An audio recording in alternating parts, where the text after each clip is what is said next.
¿Alguna vez te has quedado completamente a solas, en medio del silencio de la noche, y una pregunta ha cruzado por tu mente con una fuerza inquietante? Una pregunta que la humanidad ha llevado consigo desde el principio de los tiempos. La pregunta sobre el gran misterio, el último horizonte. ¿Qué sucede después de morir? Es un pensamiento que nos visita en los momentos más inesperados. Al despedirnos de alguien para siempre. Al mirar una foto antigua de un ser querido que ya no está. O simplemente, al contemplar nuestra propia mortalidad, preguntándonos si este breve lapso de tiempo que llamamos vida es realmente todo lo que hay. El mundo está lleno de ideas, de suposiciones.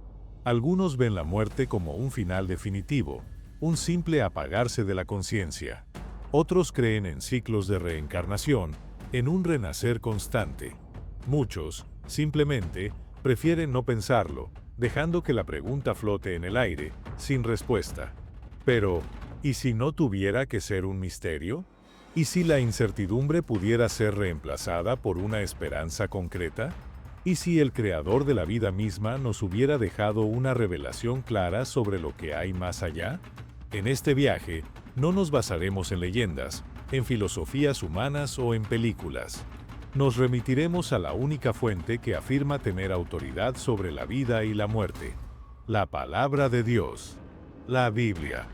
Acompáñanos mientras exploramos tres preguntas cruciales que disiparán la niebla y nos llevarán a una comprensión profunda de lo que la Biblia dice sobre la eternidad. Prepárate para descubrir qué sucede realmente después de que morimos. Entonces, abordemos la primera y gran pregunta, la base de todas las demás. ¿Existe en realidad un más allá? Cuando se trata de este tema, es crucial entender que, en el fondo, solo hay dos respuestas posibles. No hay un término medio, no existe una zona gris. O bien la conciencia humana se extingue por completo en el momento de la muerte, o bien continúa existiendo de alguna forma en una dimensión diferente. No hay una tercera opción. Así que, en el silencio de tu mente, ¿de qué lado del debate te encuentras? Para buscar una respuesta, la humanidad solo ha contado con dos fuentes principales a las que acudir. La primera es la experiencia humana, nuestra filosofía, nuestra ciencia, nuestras intuiciones y nuestras historias. Si recurrimos a esta fuente, lo que encontramos es un vasto océano de especulaciones, ideas fascinantes y teorías complejas, pero ninguna certeza, ninguna prueba tangible. Y hay una razón simple para ello. Por la naturaleza misma del caso, ningún ser humano vivo tiene una respuesta empírica y comprobable. Las únicas personas que realmente saben la respuesta ya no están aquí para contárnosla. Nos quedamos, por tanto, con un eco de preguntas sin responder. Esto nos lleva a la segunda fuente, y la única que puede reclamar afirmar autoridad real sobre el tema, la palabra de Dios. ¿Y acaso Dios, que conoce el fin desde el principio, que existe más allá del tiempo y el espacio, tendría algo que decirnos sobre lo que nos sucede cuando morimos? La respuesta es un sí rotundo. Él no nos ha dejado en la oscuridad para que especulemos. La Biblia está repleta, de portada a portada, con información clara y abundante sobre la vida después de la muerte.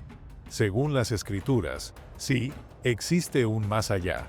Permíteme mostrarte solo tres pasajes, entre muchos, que respaldan esta verdad de manera contundente. El primero se encuentra en Hebreos 9:27, que declara: y así como está decretado que los hombres mueran una sola vez, y después de esto, el juicio. Fíjate en la secuencia lógica e irreversible que se presenta aquí. La muerte no es el final. Le sigue algo. Le sigue un juicio. Este juicio presupone necesariamente una existencia consciente continua para ser sometida a él. Es la prueba definitiva de que hay algo después. El segundo pasaje está en Filipenses 3:20, donde el apóstol Pablo nos ilumina con una verdad gloriosa, pero nuestra ciudadanía está en el cielo. ¿Qué significa esto? Que nosotros, los seres humanos, y en especial aquellos que han puesto su fe en Cristo, no somos fundamentalmente ciudadanos de este mundo. Este planeta es solo un lugar temporal, una residencia provisional. Nuestro verdadero destino, nuestro hogar legal, está en el cielo. Pablo presenta la idea de que hay un destino final para cada persona después de esta vida terrenal. Nuestros cuerpos actuales, mortales y débiles, serán transformados para habitar esa realidad eterna. Pero el argumento más poderoso viene de la pluma del mismo Pablo en el libro de 1 Corintios, capítulo 15. Él aborda de frente las dudas sobre la resurrección, por extensión, sobre el más allá. Él dice, en esencia, si no hay resurrección de los muertos, entonces ni siquiera Cristo resucitó. Y si Cristo no resucitó, entonces toda nuestra predicación es inútil, y toda nuestra fe es una farsa. Pero luego proclama el hecho histórico de la resurrección de Cristo, la primicia de todos los que duermen. Y luego suelta una frase que lo cambia todo. Si solo para esta vida tenemos puesta nuestra esperanza en Cristo, somos los más dignos de lástima de todos los hombres. Piensa en la fuerza de esa declaración. Pablo está diciendo que si no hay vida después de la muerte, si esto es todo lo que hay, entonces aquellos que hemos vivido negándonos a nosotros mismos, siguiendo a Cristo y esperando una recompensa futura, somos los más tontos, los más engañados, los más miserables de todos. ¿Por qué? Porque toda la arquitectura de la fe cristiana se construye sobre la promesa de una vida eterna que comienza aquí, pero que se consuma plenamente en la presencia de Dios después de la muerte. Nuestra fe depende por completo de la realidad del más allá. ¿Cómo podríamos experimentar la vida eterna prometida por Jesús si la eternidad no existe? La conclusión de la palabra de Dios es clara e innegable. La muerte no es un punto final. Es una transición. Un cambio de estado. La respuesta a nuestra primera pregunta es un sí resonante, fundamentado no en ilusiones, sino en la autoridad de un Dios que no puede mentir. Existe un más allá.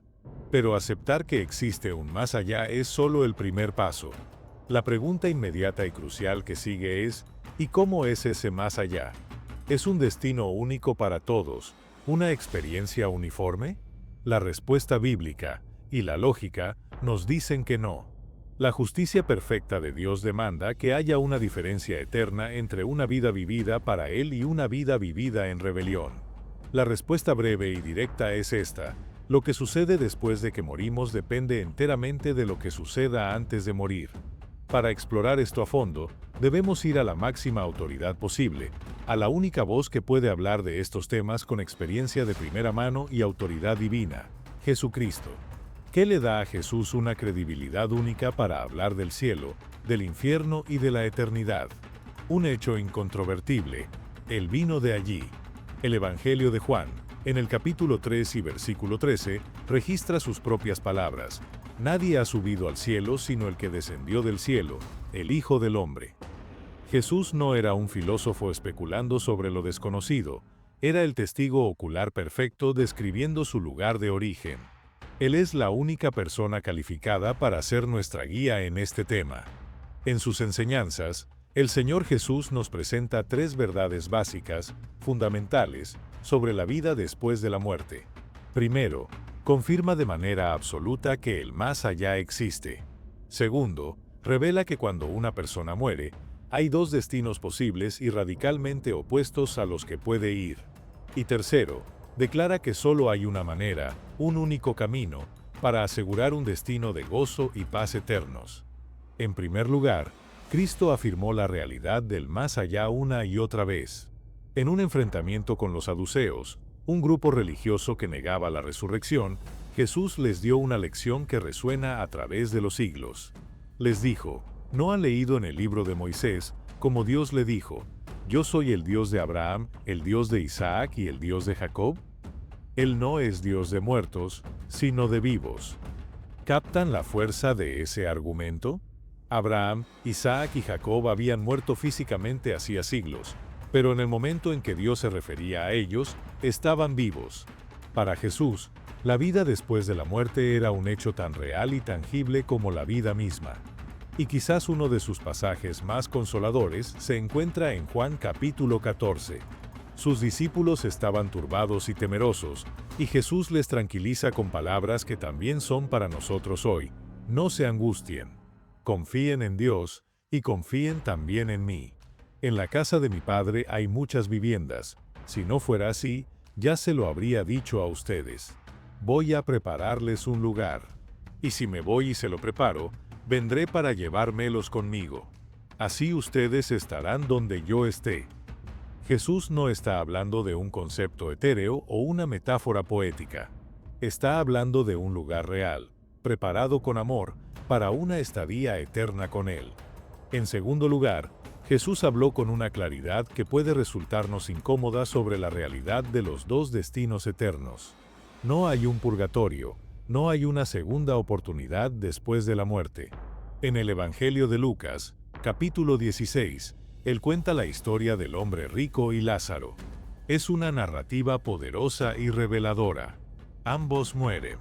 Y la Escritura dice que el mendigo Lázaro fue llevado por los ángeles al seno de Abraham, un lugar de consuelo y paz. El hombre rico, sin embargo, fue sepultado, y en el Hades, alzó sus ojos, estando en tormentos. Jesús describe una gran cima que separa ambos lugares, imposible de cruzar. La enseñanza es clara. Al morir, cada persona es consciente e inmediatamente asignada a su destino eterno. Y esto nos lleva a la tercera y más crítica verdad que Jesús enfatizó: ¿qué es lo que determina a cuál de estos dos destinos vamos? ¿Es ser una buena persona? ¿Hacer más obras buenas que malas? ¿Seguir una religión? No. Jesús fue claro y específico. Lo que determina nuestro destino eterno es si tenemos o no fe en Él, en el Hijo unigénito de Dios. Las palabras más famosas de la Biblia, Juan 3:16, lo dejan absolutamente claro: porque tanto amó Dios al mundo, que dio a su Hijo unigénito, para que todo el que cree en Él no se pierda, sino que tenga vida eterna. Y el versículo siguiente añade una solemnidad inmensa: el que cree en Él no es condenado, pero el que no cree ya está condenado por no haber creído en el nombre del Hijo unigénito de Dios. La elección no podría estar más definida. Para aquellos que se arrepienten de su pecado y reciben a Jesucristo como su Salvador y Señor, la vida después de la muerte consiste en una eternidad de gozo indecible en la presencia misma de Dios. Para aquellos que, por decisión propia o por indiferencia, rechazan a Cristo y el regalo de su gracia, la vida después de la muerte será, como Jesús mismo describió, un lugar de oscuridad donde habrá llanto y crujir de dientes. Un lugar de separación eterna de todo lo bueno que proviene de Dios.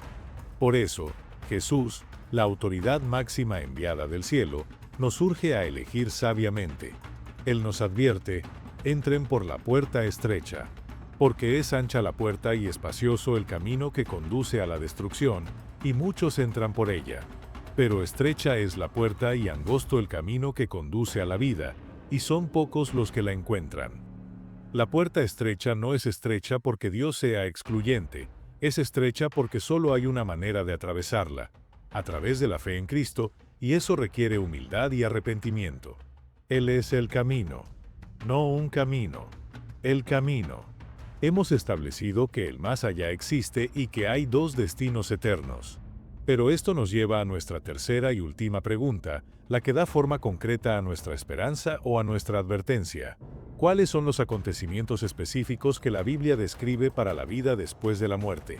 ¿Qué sucede, paso a paso, desde el momento en que exhalamos por última vez? La Escritura pinta un cuadro sorprendentemente detallado y ordenado de los eventos escatológicos. Todo comienza, como ya hemos visto, en el instante mismo después de la muerte. El libro de Hebreos nos da el marco irrevocable. Está decretado que los hombres mueran una sola vez, y después de esto, el juicio. Este no es un juicio futuro lejano, es un juicio inmediato que sigue al fallecimiento. En el momento de la muerte, el alma y el espíritu de la persona son separados del cuerpo y se presentan ante Dios. Para el creyente, esto significa una bienvenida inmediata a la presencia del Señor. Como Jesús le aseguró al ladrón arrepentido en la cruz: de cierto te digo que hoy estarás conmigo en el paraíso. No hay un sueño del alma, no hay un estado de inconsciencia. Hay una conciencia inmediata y gozosa de estar con Cristo. Para quien murió sin fe en Jesús, la realidad es diametralmente opuesta. Como vimos en la historia del hombre rico y Lázaro, hay una conciencia inmediata de separación, tormento y espera de un juicio mayor. Este lugar de espera para los incrédulos se llama Hades. Pero, y esto es crucial, estos no son los estados finales. El cielo actual y el Hades actual son destinos interinos. La Biblia revela una secuencia de eventos gloriosos y solemnes que están por venir. El próximo gran acontecimiento para los creyentes es un evento que puede ocurrir en cualquier momento: el rapto o arrebatamiento de la iglesia. El apóstol Pablo lo describe en 1 Tesalonicenses 4:16-17. Porque el Señor mismo, con voz de mando, con voz de arcángel y con trompeta de Dios, descenderá del cielo, y los muertos en Cristo resucitarán primero. Luego nosotros, los que vivimos, los que hayamos quedado, seremos arrebatados juntamente con ellos en las nubes para recibir al Señor en el aire. En un abrir y cerrar de ojos, todos los que pertenecen a Cristo, tanto los que han muerto como los que estén vivos, serán transformados, recibirán cuerpos glorificados e incorruptibles, y serán llevados para estar con el Señor para siempre. Este es la bendita esperanza de la Iglesia. Sin embargo, para el mundo que queda, y para aquellos que hayan muerto en su incredulidad, se avecina un periodo de tribulación en la tierra, seguido del regreso físico y visible de Cristo para establecer su reino milenial. Tras este milenio, ocurre el evento final y más solemne, el juicio del gran trono blanco, descrito en Apocalipsis 20:11-15. Este es el juicio de los incrédulos de todos los tiempos. Los muertos espiritual y físicamente son resucitados para comparecer ante el gran trono blanco. Se abren unos libros que contienen el registro completo de cada una de sus obras, palabras y pensamientos. Serán juzgados con perfecta justicia según lo que hicieron en vida. Pero el libro clave es el libro de la vida. Aquel cuyo nombre no se halló inscrito en él, es decir, quien rechazó la gracia salvadora de Cristo, es arrojado al lago de fuego. Esto es lo que la Biblia llama la muerte segunda, la separación eterna y consciente de Dios en un lugar de castigo. Finalmente, llegamos al clímax de toda la historia redentora. El cielo y la tierra actuales, manchados por el pecado, son disueltos. Y entonces, Dios crea un nuevo cielo y una nueva tierra. Apocalipsis 21 nos da una vislumbre de una belleza que sobrepasa nuestra imaginación. Vi un cielo nuevo y una tierra nueva, porque el primer cielo y la primera tierra pasaron lejos. Y yo, Juan, vi la santa ciudad, la nueva Jerusalén, descender del cielo, de Dios, dispuesta como una esposa ataviada para su marido. En este lugar perfecto, donde no habrá más muerte, ni llanto, ni clamor, ni dolor, Dios enjugará toda lágrima. Él morará para siempre con su pueblo redimido. Esta es la morada eterna final para todos los salvados por la sangre de Cristo, una eternidad de gozo, exploración, adoración y comunión perfecta en un universo recreado, libre por fin de la maldición del pecado. El viaje, por lo tanto, no termina en el juicio inmediato. Para el creyente, es el comienzo de una progresión gloriosa: estar ausentes del cuerpo y presentes con el Señor, ser transformados en el rapto, reinar con Cristo y finalmente habitar para siempre en la Nueva Jerusalén. Para el incrédulo, es una progresión trágica: ausente del cuerpo y en tormento en el Hades, resucitado para el juicio final y condenado al lago de fuego. La elección hecha en esta vida breve determina irrevocablemente el camino eterno. A lo largo de este recorrido, nos hemos basado firmemente en la roca de la palabra de Dios, la única fuente de verdad absoluta. Pero es innegable que el corazón humano anhela un eco, una confirmación tangible que resuene con la verdad revelada. Y es aquí donde las experiencias humanas, aunque nunca deben ser nuestro fundamento, aparecen como fascinantes destellos que parecen alinearse con la narrativa bíblica. Muchos argumentan que no puede haber un más allá porque nadie ha regresado para probarlo de manera científica e irrefutable. Exigen una evidencia física. Sin embargo, existen innumerables testimonios de lo que se ha denominado experiencias cercanas a la muerte o SM. Personas de todas las culturas, religiones y edades han relatado historias sorprendentemente similares: una sensación de paz abrumadora, la visión de una luz gloriosa, el revisar su vida e incluso encuentros con seres de luz. Si bien debemos abordar estos relatos con discernimiento, su volumen y coherencia son difíciles de ignorar por completo. Uno de los relatos más convincentes es el de un hombre que vigilaba a su padre de 95 años en sus últimos momentos. Minutos después de que su padre falleciera, él y su esposa fueron a la habitación de su madre, quien sufría de Alzheimer avanzado en la misma residencia. Al llegar, una enfermera que ellos nunca antes habían visto se les acercó y les dijo con calma: «Su padre ha fallecido». Sorprendidos, le preguntaron cómo podía saberlo tan pronto, si acaso alguien la había llamado. La enfermera respondió: «No, acabo de ver a su padre sentado al lado de su madre, sosteniéndole la mano. Él se desvaneció justo cuando ustedes entraban por la puerta». Escépticos, se acercaron a la madre, quien llevaba meses sin mostrar reconocimiento claro o emoción. La encontraron sentada en su sillón, con una sonrisa radiante y pacífica en su rostro, acariciándose suavemente una mano con la otra. Cuando le preguntaron a la enfermera si esto era común, ella simplemente respondió: «Oh, sí. Esto pasa a menudo por aquí». Para ese hombre, esa experiencia personal fue un poderoso indicio de que la partida no es el final. Historias como estas, aunque no son la base de nuestra fe, actúan como faros secundarios que confirman la luz principal de las Escrituras. Nos muestran que la conciencia persiste, que existe una realidad más allá de lo que nuestros ojos pueden ver. Pero, ¿y ahora qué? Toda esta información, toda esta revelación, nos lleva a un punto de decisión inevitable. Hemos recorrido la verdad juntos. La Biblia es clara: existe un más allá. Hay dos destinos eternos y distintos. Y la línea que los separa no es qué tan buenos fuimos, qué religión seguimos o cuántas obras hicimos. La línea que determina tu destino eterno es tu relación con Jesucristo. Él mismo dijo: «Yo soy el camino, la verdad y la vida. Nadie viene al Padre, sino por mí». Esta no es una declaración de exclusividad orgullosa, sino el anuncio de un rescate. Dios, en su misericordia, no nos dejó vagando en la incertidumbre. Nos tendió un puente, un único puente: su Hijo. La vida que estás viviendo en este preciso momento no es un ensayo, no es un juego, es la antesala de la eternidad. Cada día, cada decisión, cada pensamiento te acerca a una de esas dos realidades finales: una eternidad de gozo indescriptible en la presencia amorosa de Dios, o una eternidad de separación consciente de toda fuente de bien, luz y amor. La elección más importante que jamás harás no es tu carrera, tu pareja o dónde vivirás. La decisión más importante es lo que harás con Jesús de Nazaret. ¿Aceptarás su regalo gratuito de perdón y vida eterna? ¿O lo rechazarás, ya sea activamente o por simple indiferencia? Hoy, en este momento, mientras escuchas estas palabras, Él te está extendiendo la mano. La puerta estrecha está abierta.